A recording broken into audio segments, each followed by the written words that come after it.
Station Saint-Cyprien-République.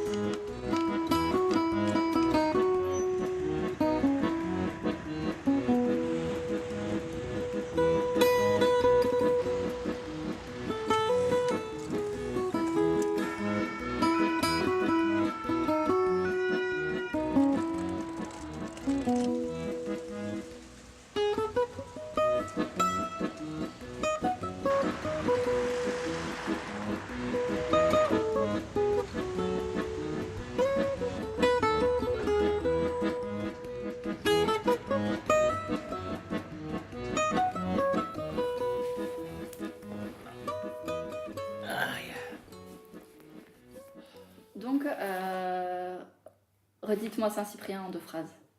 Saint-Cyprien en 2 phrases. Le plus joli quartier de Toulouse, je vous dis. C'est vrai, on a de tout.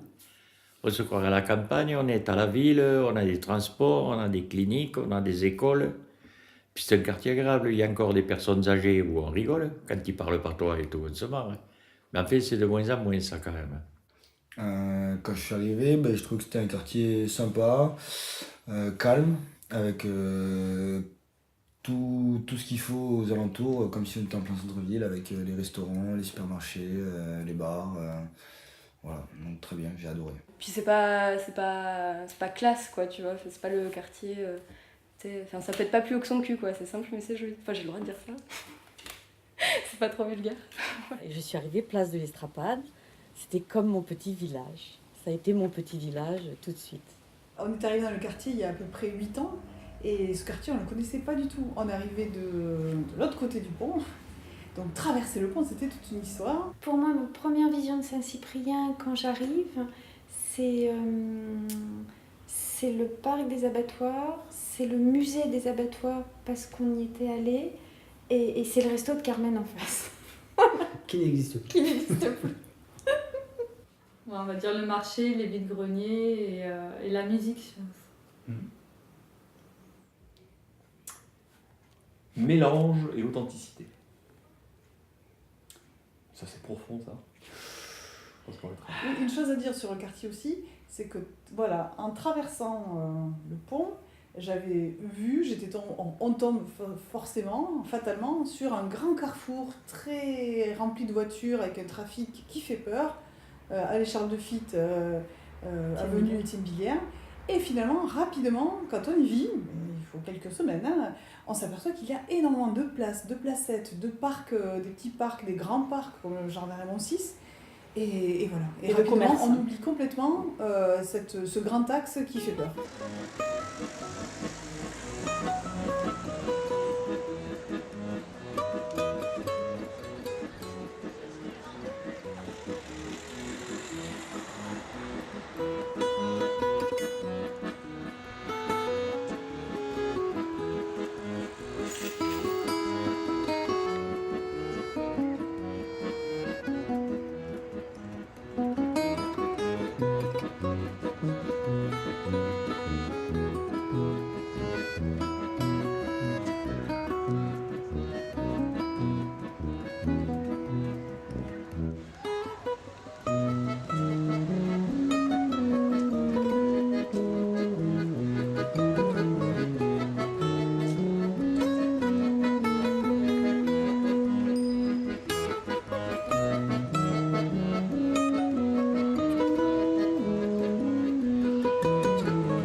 Je peux les garder au bout des doigts? Oui, oui, comme vous voulez. Ça donnera le charme. Voilà.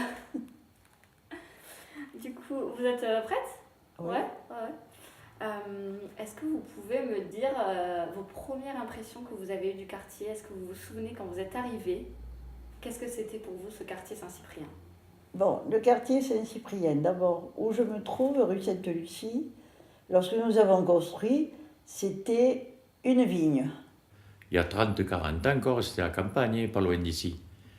Boulevard Jean Brune, il y avait un gars qui avait un grand terrain avec des vaches, il mettait des vaches dedans. Maintenant, il y a eu Mini Diesel qui est venu, il y a des immeubles qui se sont construits. Et le monsieur qui vend les trucs en osier, c'était une des grandes écuries, il me semble. C'était un quartier à construire. Quand on est arrivé en 1936, c'était un quartier à construire. Oui, l'hôpital Varsovie, enfin l'hôpital Joseph Ducoing du coup, mais qu'on appelle aussi Varsovie. Oui, c'est important pour le quartier Saint-Cyprien au niveau... Enfin, historiquement, c'est important parce que aujourd'hui, c'est un gros hôpital qui tourne, où il y a plein de services, plein de spécialités et tout. Mais à la base, ça a été créé à la Libération, tu vois, à la fin de la Seconde Guerre mondiale, par des résistants espagnols qui voulaient du coup créer un hôpital pour soigner les combattants espagnols qui avaient combattu contre les nazis et aussi les blessés espagnols, les réfugiés qui fuyaient Franco à l'époque, tu vois. Et donc ça a une histoire forte dans le quartier du coup. En fait, ouais, c'est important. Enfin, on devrait tous le savoir finalement. Le bord de Garonne ne date que de 50, des années 50. Parce qu'il y a eu de graves inondations. Rue Sainte-Lucie, nous avions les bateaux, là, devant chez moi. Donc moi, j'y pense souvent, oui, aux inondations. Le fait d'être au rez-de-chaussée aussi. Là, je me dis que si on annonce une crue, j'irai dormir en haut. Ah non, moi j'habite au premier, donc... Non, franchement, si, on l'a vu en crue déjà. L'an dernier, on travaillait sur la prairie des filtres, en plus à l'école. Il y a eu des périodes où c'était quand même bien monté, mais non, ça va, j'ai pas peur.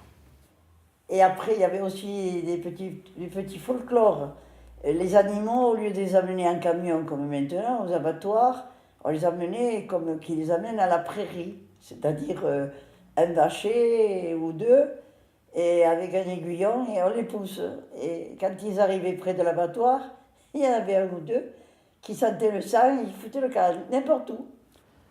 On m'a dit que quand il y avait les abattoirs, par exemple, on voyait le sang qui allait direct dans la Garonne. Enfin, on m'a dit ça, c'est peut-être pas vrai. Moi, comme je suis très naïve, je l'ai cru. Le sang, il longeait la berge, quoi, de ce côté-ci. Et il partait. Alors les poissons, ça les attirait quand même, les poissons. Et les mecs, ils pêchaient. Il y avait beaucoup de pêcheurs. Là. Ah, Carmen. Ça, moi, j'ai connu Carmen. Mais là, actuellement, ça se démolit. Et voilà. Alors ça, c'était la figure folklorique de... Ben oui, c'était les abattoirs Carmen. Et voilà. Tous les chevillards allaient manger chez Carmen. Et ils amenaient la viande chez Carmen, et Carmen leur faisait griller. Et puis, bon, ils payaient le vin, le fromage, enfin, tous les trucs, mais bon, mais ils amenaient la viande. Et c'était votre cas? Oui, c'était la bonne... Ah non, c'est mon père qui le faisait, puisque moi, j'étais à la loge au marché.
Ça, c'est vieux, hein, Carmen.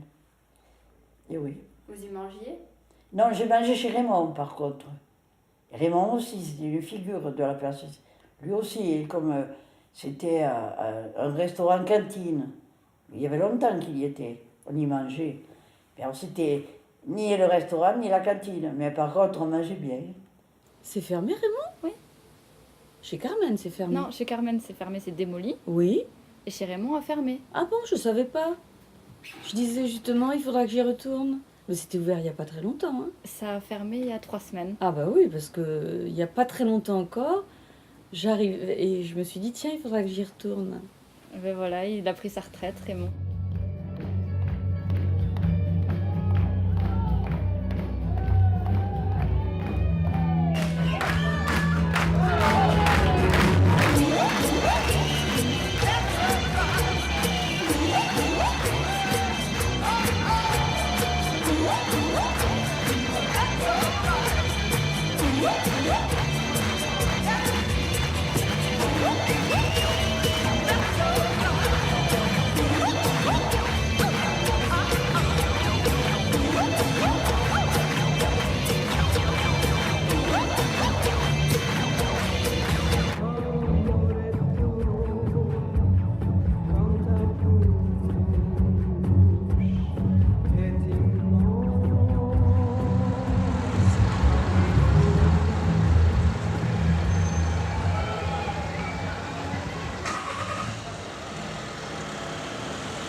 J'ai l'impression qu'il y a plus de monde qu'avant à Saint-Cyprien, parce qu'il y a quelques bars qui sont montés, surtout place du Ravelin, et place Estrapade aussi.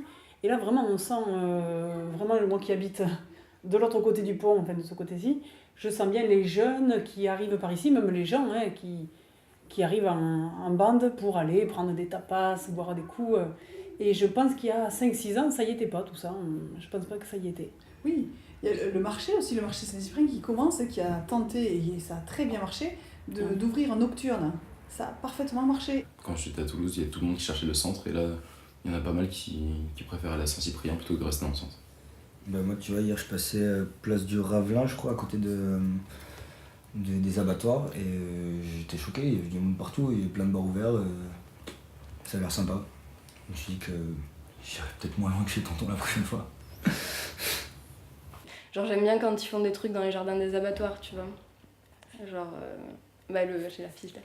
Genre, tu vois, le festival électro-alternatif, chaque année, ils font la clôture dans les jardins des abattoirs, c'est cool. Enfin, tu vois, t'es en plein air, t'es dans le jardin du musée. Ah ça, oui, ça a changé de ce point de vue-là. C'est-à-dire que les jeunes n'ont même plus besoin d'aller rive droite pour sortir le soir. Généralement, au contraire, je vois plus de gens bourrés ici qu'en centre-ville quand je rentre, donc je trouve ça animé, ouais. Et puis place de l'Estrapade aussi. Place de l'Estrapade, il n'y avait que des commerçants. Il y avait pareil, un bistrot de jour, un bistrot de pépé, enfin, où, ils allaient boire leur coup et puis ils rentraient à la maison à 19h et le bistrot fermait.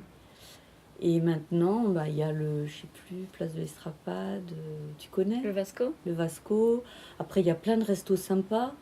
Donc ouais, Saint-Cyprien commence à être un quartier auquel on pense quand on veut sortir.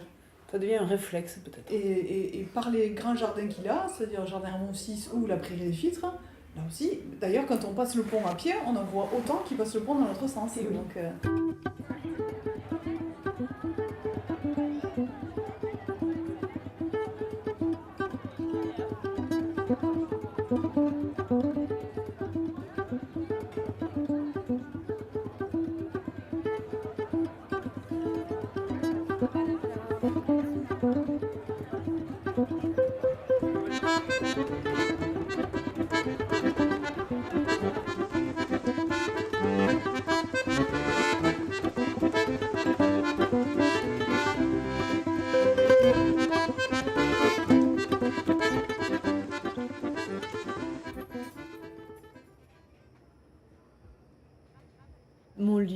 Le lieu, c'est la Grave.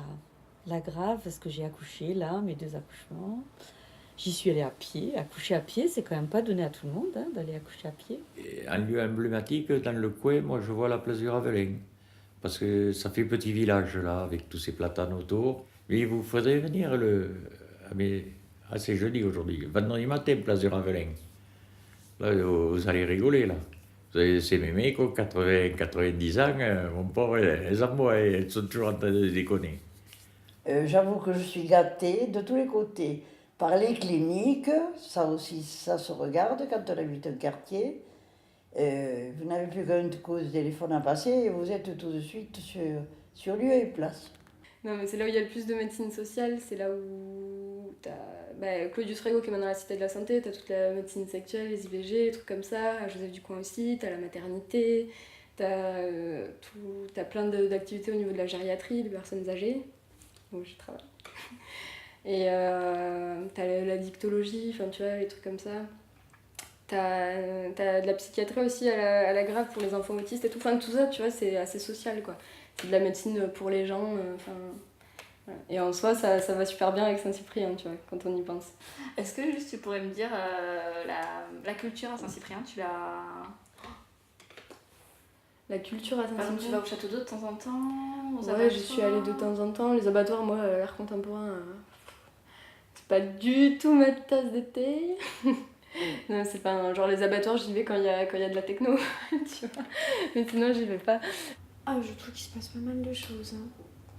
Donc, je me répète, entre ce théâtre Garonne, le Chapeau Rouge, tout ce qui a la programmation que je vois dans le parc des abattoirs, du côté de la prairie des filtres, je trouve qu'il y a vraiment pas mal de choses. T'as des lieux culturels, t'as des commerces intéressants, t'as de quoi te faire soigner, des voilà, médecins, tu peux des te faire dentistes, soigner, tout ce que tu veux, oui. Sans avoir l'impression d'être dans un ghetto de bobos, Ouais. pour l'instant, à mon avis. On croise plein de visages, plein de gens différents. Façons de vivre différentes. Avant, c'était un quartier ouvrier quand même ici. C'est monté quand même. Et je vois le petit marché aussi à Saint-Cyprien, quand c'était un marché ouvrier, ils travaillaient beaucoup. Maintenant, ils travaillent un peu moins. Mais je pense que du fait des prix de l'immobilier, effectivement, le changement arrive. Avec l'installation de commerce, de toute façon, les commerces suivent la tendance de fond. C'est-à-dire que ou ils la précèdent ou ils la suivent, mais de façon de manière très rapprochée comme ça, vous voyez rapidement le changement d'un quartier à ces commerces qui s'installent. Voilà. Le voisin là-bas, il a 84. 84, 86, là, les jeunes, ils resteront. Et l'autre, c'est en copropriété. Enfin, pas en copropriété, en location. Donc, que nous partions tous les trois, là, qu'est-ce que vous y verrez, là, dans quelques années? Un beau building, paf!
Ah, vous ne savez pas ça? À la place des grands immeubles, là, les immeubles Roguet, il y avait un petit train noir qu'on appelait, qui desservait tout le Gers et tout le trafic commercial des petits animaux, là, des volailles, se faisait par là. Il y avait la gare, et un beau jour, la gare, elle est partie. Le petit train noir est parti. C'était un train à vapeur. On l'appelait le train noir, vous montiez propre, comme là. Vous arrivez à destination, vous dites, c'est à charbon que tu parles. Et on arrivait plein de charbon. Ça, vous pouvez le mettre là. Et puis, je vous dis, à la place du train noir et de la gare, vous avez, je ne sais plus combien, il y a 20 ou 30, 20, une vingtaine d'étages, Roguet. Voilà ce qu'ils en ont fait. Ça, c'est une belle transformation.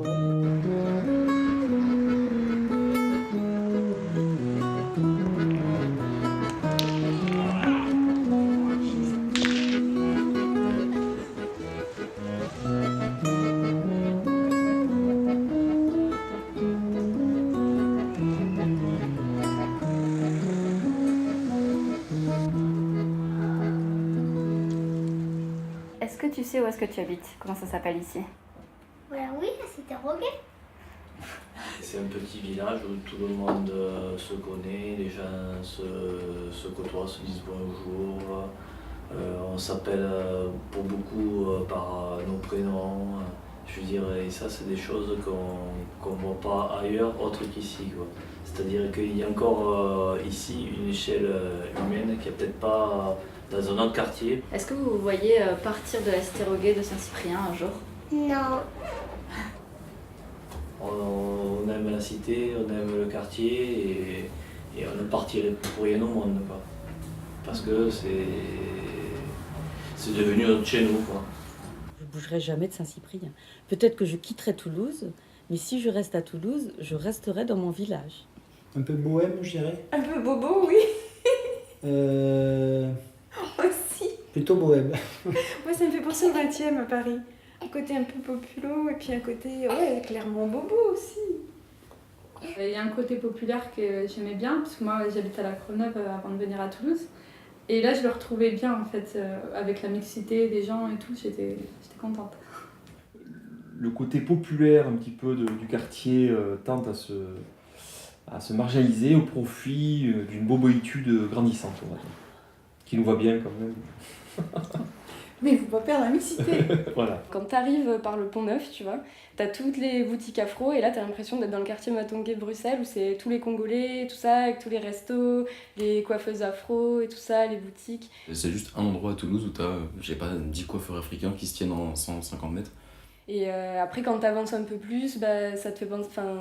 T'arrives, t'as le marché, les mecs qui jouent à la pétanque et tout, là ça fait vraiment genre, tu vois, France du 20e, un peu... J'ai une voisine, par exemple, elle va au marché, à Gourang. Elle part à 8h30, à 9h, elle est là. Moi, je pars à 8h30, je vais à midi. Ah oui, d'accord. Je trouve Pierre, je parle avec n'importe qui. Vous n'avez jamais vu un monsieur qui court, qui a 80 ans, pas loin de 80 ans, il fait du footing. Il a fait le marathon de New York, tout ça. Il habite rue Varsovie. Mais c'est un type très, très, très ouvert. On a sympathisé par le sport. Et allez. Et toi, depuis que tu es à Armand à l'école? Oui, et ben, moi, ce qui me plaît dans cette école, mais je crois que c'est dans toutes les écoles du quartier, il y a plein de petits de toutes les origines, toutes les nationalités.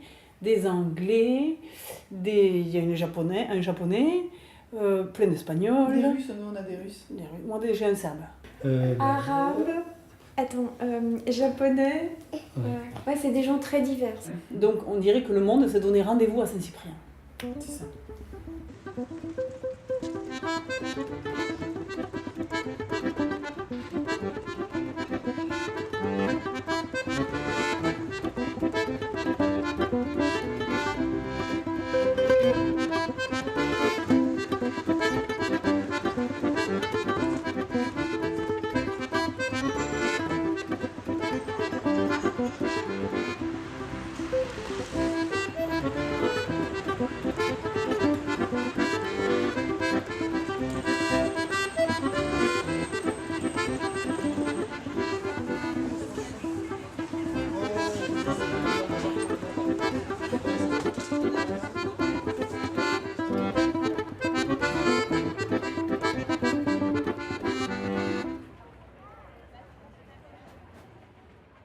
Comment vous l'avez reçu, le fait que ça se transforme en musée? Et est-ce que pour vous c'est étonnant ou... Oui, c'était étonnant parce que je vois là où on bossait, maintenant il y a des œuvres d'art, enfin, l'art. Je ne sais pas si c'est de l'art ou du cochon, mais enfin, c'est un musée d'art moderne. Hein. Il y a des trucs des fois, puis alors il faut être dans le coup pour connaître. C'est étrange quand même. Hein. Ah ouais. Putain. Putain, là, on était dégueulasse. sont pués quand on sortait la vite à la douche. Vous avez un mot en conclusion par rapport aux abattoirs ou à Saint-Cyprien? Quoi? Un mot pour conclure, je sais pas. C'était la bonne époque quand même. Vous arriviez aux portes de la ville et il y avait, je sais pas qu'est-ce que c'est, les gabelous qu'ils appelaient. La gabelle, en français. Et vous aviez, mettons, vous veniez d'un marché en campagne, vous portiez 3 lapins et 2 poules, vous payiez tant d'argent. Voilà. Donc il y avait les portes. C'était les portes de la ville. C'était quoi? C'était deux Et grandes- celles-là se fermaient, paraît-il. Hein. Il y avait des grilles, elles se fermaient. Et ils ont gardé les statues qu'ils ont bien retapées, et d'ailleurs elles sont jolies. Vous savez, vous, ce que c'était les 2 statues là que l'on passe quand on vient chez Cathy? Et non. Tu sais, toi? Non? Non, mais moi non plus, je sais pas. Bon, ben alors. C'est pas ça. Bon, Non, moi je te le dis. Qui c'est qui le dit? Cathy. Mais non, Cathy. mais on peut pas. Eh, moi Bon, ouais. ça. Oui. Mais puis juste c'est le Oui, Languedoc oui, et oui, tout. oui. Voilà. Mais non, mais c'est rigolo de faire ça, de bien voir que personne ne sait ce que c'est, ces trucs. Non, non, après. Là, il faut l'introduire. Ah, c'est Alors, pour on va des vrais, l'introduire comme ça, et on va passer pour des super bons. Mais non. Vous savez ce que c'est, ces 2 statues là? Mais bien sûr. Ah bon? Mais oui, je suis allée voir à la bibliothèque. Oui, de côté, tu as une statue, je sais pas laquelle, hein, qui représente le Languedoc. Oui. Et elle tient des... Attributs? Oui, des attributs de commerce. Tu regarderas, on voit une bourse, on voit sûrement des pièces, comme ça. Et de l'autre côté, c'est Toulouse. Ah bon? Déjà? Avec une lyre, enfin tout ce qui peut concerner Culture. l'art, culture. C'est bien, Qui la grande- t'as bien lu le test? T'es nul, ça va être coupé.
Thank you.